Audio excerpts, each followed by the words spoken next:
Something is happening to V, and it's worrying. Suga speaks honestly about depression and anxiety. BTS removed songs without explanation. And is BTS secretly dating? Watch until the end because you need to hear this. The truth is, V is no longer safe. Concern is spreading fast among BTS fans after a disturbing situation surfaced online involving BTS's V.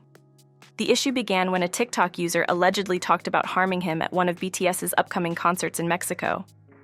The statement reportedly involved throwing A at the singer. So needless to say, the nature of what was said immediately alarmed fans. What's even crazier is that the person on the livestream mentioned exact dates. BTS is scheduled to perform in Mexico on May 7th, 9, and 10 as part of their 2026 World Tour. Fans who looked into the TikTok account said this was not an isolated incident. According to people familiar with the account, the same user has a history of posting hateful remarks about BTS members online. Because of that pattern, fans felt the comment could not be brushed off as a joke or random talk, even though no concrete evidence has confirmed an actual plan. In response, fans moved quickly. They began collecting screen recordings, usernames, and timestamps, and then contacted HYBE through official reporting channels. Instead of making direct accusations, fans asked the company to look into the situation and evaluate whether there was any real danger. Many felt that even the smallest chance of a threat justified stronger security measures. So far, HYBE has not released a public statement about the situation. That silence has only pushed fans to stay louder and more organized. Across social media platforms, people are warning others to stay alert and continue reporting suspicious behavior. At this point, fans are not claiming that something will actually happen, but they want to know that the situation has been reviewed and that proper security plans are in place. Jimin was placed under additional security measures for his safety. When people hear about threats against BTS now, a lot of them are shocked. I get that reaction, but the uncomfortable truth is that this isn't new. Something very similar happened years ago, and I think it's worth remembering what that actually looked like. In the past, Jimin was dealing with something similar.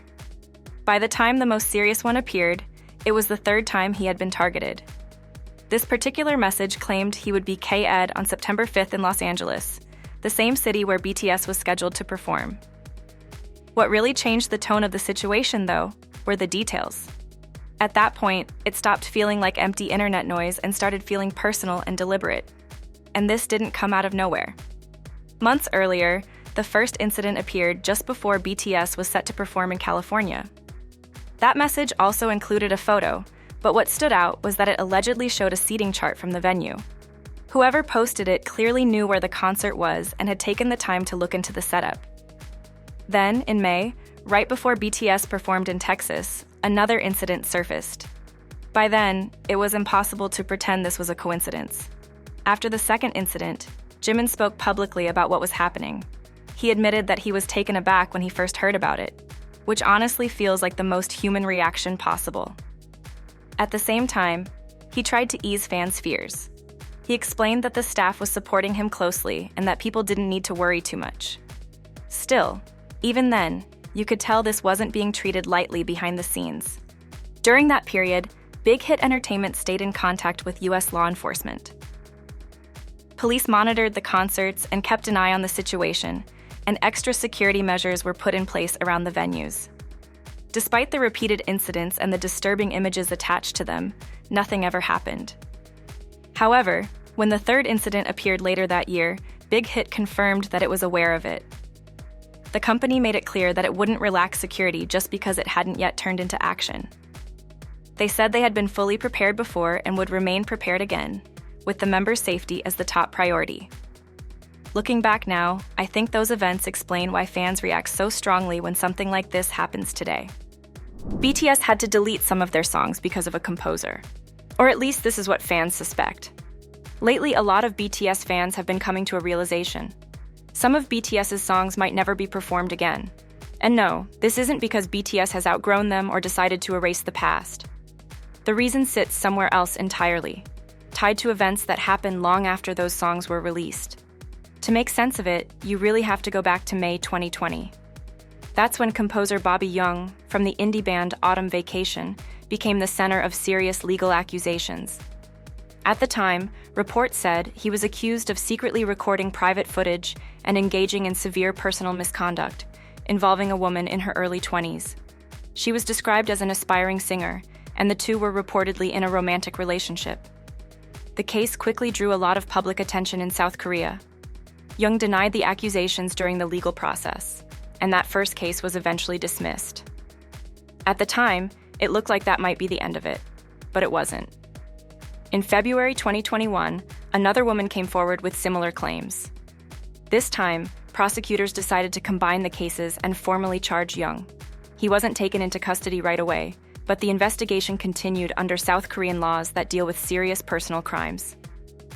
Eventually, everything came to a head at the Seoul Western District Court. The final ruling came in 2022, and it was clear the court took the case seriously. Jung was ordered to complete 40 hours of mandatory education related to personal misconduct cases. He was also banned for 5 years from working at any place connected to children, young people, or people with disabilities. On top of that, the court sentenced him to 1 year in prison after finding that he had secretly recorded private footage without people's consent. The judges said the victim suffered severe emotional distress and humiliation as a result. They also pointed out that even though the footage wasn't shared with others and Jung didn't have prior convictions of the same type, he showed little sign of reflection during the process. What honestly surprised a lot of people is how late this information fully reached the BTS fandom. Many fans say they didn't connect these events to BTS at all until much later. For a lot of ARMYs, things clicked only after the release of the Permission to Dance on Stage DVD. Fans started noticing something felt off. Songs they clearly remembered hearing at the concerts were suddenly missing from the DVD. At first, it seemed confusing, but as fans compared performances and track lists, a pattern started to form. Love Maze and Home had been performed live, yet they weren't included in the final release. And when people dug deeper, they noticed something else. Every song that appeared to be missing or quietly avoided had one thing in common: Bobby Jung had worked on them. That list included Love Myself, Love Maze, I'm Fine, Home, Filter, to name a few. From there, a lot of fans came to their own conclusion. They believe HYBE made a quiet decision to limit or remove these tracks to distance BTS from Jung's involvement. HYBE hasn't confirmed any official ban, and there's been no detailed statement explaining the choices. Still, when you look at the pattern, I get why fans feel it's too consistent to be accidental. Reactions inside the fandom have been mixed, and that's putting it mildly. Some fans have said they feel genuinely sad. These songs mean a lot to people, and they weren't created by just one person. They were the result of many writers, producers, and the members themselves. At the same time, many fans also feel that accountability matters more than comfort. Ignoring what happened or pretending it didn't exist would have felt wrong, even if the cost is losing songs that carry emotional weight. Personally, I don't think this is really about punishment. South Korea is extremely strict when it comes to these kinds of issues, especially like this, and companies know that even indirect associations can become a serious problem. From that perspective, it makes sense to me that HYBE and BTS would choose to be extra cautious, rather than risk backlash or misunderstandings later on. Still, it's hard not to feel sad about the outcome. These are songs BTS worked on for years, songs fans connected to deeply, and losing them isn't the fault of the members or the fans. At the same time, I think it's important to say this clearly. There is also a real chance that all of this is coincidence. HYBE has never confirmed that the songs were removed because of this situation, and DVDs can change track lists for many reasons. So while the proof feels convincing to a lot of people, it hasn't been officially explained. Suga opens up about depression and anxiety through his music. What I've always found interesting about Suga is how honest he is with his fans. He keeps coming back to the same uncomfortable truth. Most struggles go unnoticed because people learn how to hide them. Suga has talked about dealing with depression, obsessive habits, and social anxiety while people around him had no idea. And honestly, that part makes a lot of sense. If you keep showing up and doing your job, people assume you're fine. He seems to accept that reality rather than being bitter about it. According to Suga, if you hide everything, you can't be surprised when no one sees you. Pretending you're okay might feel safer in the moment, but it slowly cuts you off from everyone else. Even admitting the truth to yourself, quietly, is already a step toward not being swallowed by it. What really surprised me, though, is how openly he rejects the idea that life needs a big purpose to justify itself. We hear it all the time: find your dream, chase your passion, set goals. Suga has said there were times when none of that applied to him. He kept going not because he felt hopeful, but because stopping didn't feel like an option. And I think that's something a lot of people relate to but rarely hear said out loud. His point is meant to be practical. You don't need a beautiful reason to keep living. Sometimes getting through the day is enough. Waiting to feel inspired can actually make things worse, and surviving dull or painful stretches doesn't mean you're failing. It just means you're still here. When he talks about pressure, Suga doesn't sugarcoat it either. Success, in his words, comes with crowds, nonstop schedules, and expectations that never shut off. He doesn't tell people to stay strong or think positive. The advice there is almost boring in how honest it is. Stop fighting the fact that pressure affects you. Emotional discomfort doesn't go away because you ignore it. Sitting with those feelings, as awful as that sounds, is something you have to learn if you don't want everything to spill over later. His way of talking about fear is also very grounded. When he mentions the amygdala in his music, he's not trying to sound smart. He's making a point that fear and anxiety aren't moral failures. They're physical reactions. Your brain is doing what it was built to do. I think that reframing matters a lot. As his solo work went on, Suga started speaking more directly to younger artists and people stepping into demanding careers. He doesn't tell them to toughen up. He tells them it's normal to feel overwhelmed. Breaking down doesn't mean you're bad at what you do. Sometimes it just means you've hit your limit. And instead of treating those moments as embarrassing, he treats them as releases. Holding everything in, from his perspective, only delays the damage. He's also very clear about not tying your value to speed or applause.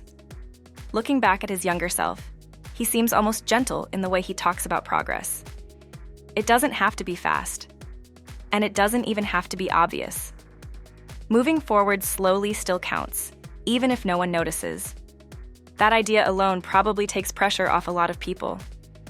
What I appreciate most is that he never pretends everything is resolved. He doesn't talk like someone who beat his struggles. And that's kind of the point. Improvement doesn't always mean things disappear. Sometimes it means learning how to live alongside pain without letting it decide everything for you.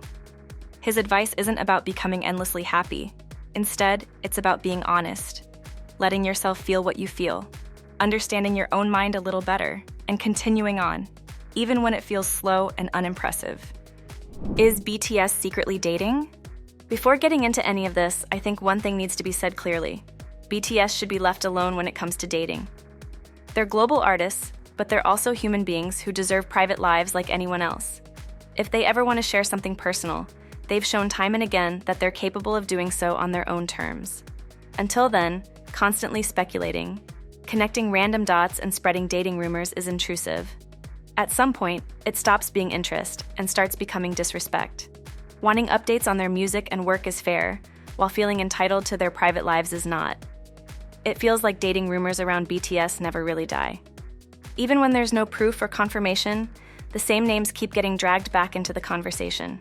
This time, it's V and Jennie again, a pairing people have argued about for years, even though neither of them has ever admitted to being in a relationship. What's almost frustrating is how ordinary the trigger was this time. Both of them opened their own photo exhibitions in Seoul, and the timing happened to overlap. They posted photos from the events on social media, like artists usually do. That should have been the end of it. Instead, fans started lining things up side by side. Then someone pointed out that they'd both worked with the same photographer, and just like that, the rumor machine switched back on. And honestly, this is where things start to feel like a stretch. People dug up an older video V had shared from Los Angeles, where he showed a pretty normal day after attending a fashion event he was invited to. In the clip, he washed his face in a hotel bathroom, wearing blue plaid pajamas, and later went to the gym. Not long after, fans remembered that Jennie had once worn similar pajamas at an airport. That comparison spread fast, especially on TikTok. In Korea, matching outfits are often associated with couples, so suddenly pajamas became evidence. Similar things keep happening to other BTS members too. Jungkook is a good example. Comments he made back in 2023 are suddenly making the rounds again. During a live broadcast back then, he was asked directly if he had a girlfriend. He said he didn't, that he wasn't dating anyone, and that he wanted to focus on work. He also asked people to stop talking about it and joked that ARMY was his only girlfriend at the time. That clip went viral again recently, years later. Now there's a post circulating that accuses him of lying and misleading fans, basically claiming he was being fake. However, fans point out that there was no evidence he was lying when he said it. Others feel like dragging up old live streams just to stir drama is deliberate and unnecessary. And even newer rumors linking him to Winter still don't come with any solid proof, just more guessing. It's hard not to notice a pattern. Dating accusations involving BTS members keep spreading based on small details: similar clothes, overlapping schedules, or shared interests. These rumors keep coming back even when there's no proof, and even when the members themselves have said they're not dating. Fans often point out something important here. BTS aren't really known for lying about their lives. When they want to share something, they do. When they don't, they stay quiet. At the end of the day, it's pretty simple. A rumor doesn't become true just because it's repeated, and speculation isn't evidence. Until an artist actually confirms something, these stories are just that: stories. In my opinion, continuing to spread them doesn't bring fans closer to the truth. It just makes it harder to respect the line between curiosity and someone's right to live their private life. People are trying to drag Jungkook into a tax investigation, even though he has nothing to do with it. Honestly, this whole situation got out of hand much faster than I expected. Cha Eun-woo, who's known both as an actor and as a member of Astro, found himself under a tax-related investigation, and before people even had time to digest that, the internet had already moved on to dragging his friends into it. Here's what actually happened. Reports came out saying that South Korea's National Tax Service is investigating Cha Eun-woo over claims that his taxes may not have been handled properly. The amount involved was described as large, which is probably why the story spread so fast and became one of the most talked about topics in K-pop spaces almost overnight. His agency reacted quickly, issuing a strong statement that flatly denied any tax evasion and said the accusations were false. On paper, that should have slowed things down, but of course, it didn't. Social media did exactly what it always does in situations like this. Some people said they were shocked or disappointed.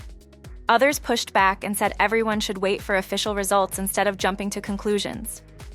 And yet, as the debate kept going, the focus quietly shifted. Instead of sticking to the investigation, people started talking about Cha Eun-woo's personal circle. That's when the so-called 97 liners got dragged into this. These are idols born in 1997, who are known to be close friends and sometimes spend time together outside of work. Jungkook and the other 97 liners. Suddenly, their names were everywhere. Even though no one accused them of wrongdoing, and there wasn't any report linking them to the tax issue. They were mentioned simply because they're friends with Cha Eun-woo, which is so unfair. At some point, a comment calling this out started spreading widely. The person behind it argued that Jungkook and the rest of that friend group had absolutely nothing to do with Cha Eun-woo's situation. They pointed out that Jungkook, in particular, keeps getting dragged into unrelated controversies, first dating rumors, now a friend's legal issue, and called the whole thing low and unnecessary. A lot of people seemed to agree with that take. Then things escalated again, because of course they did. An old photo resurfaced on X, showing Cha Eun-woo and Mingyu sitting together at a cafe, sharing a drink. The picture was taken years ago, but the caption made a joke about the current tax investigation. That post took off fast, getting thousands of likes and shares, and it poured more fuel onto an already messy situation. Fans were enraged. A lot of people pushed back hard, saying the photo had nothing to do with what's happening now. Others said joking about a serious legal matter was inappropriate, especially when it involved people who aren't even being investigated. Over and over, fans asked others to stop dragging innocent friends into the drama and to focus on what's actually confirmed instead of stretching old photos and friendships into evidence. As of now, nothing about the investigation itself has been finalized. Authorities haven't announced any conclusion, and the case is still ongoing. Fans of Cha Eun-woo are hoping the situation will be handled fairly and based on facts, not online speculation.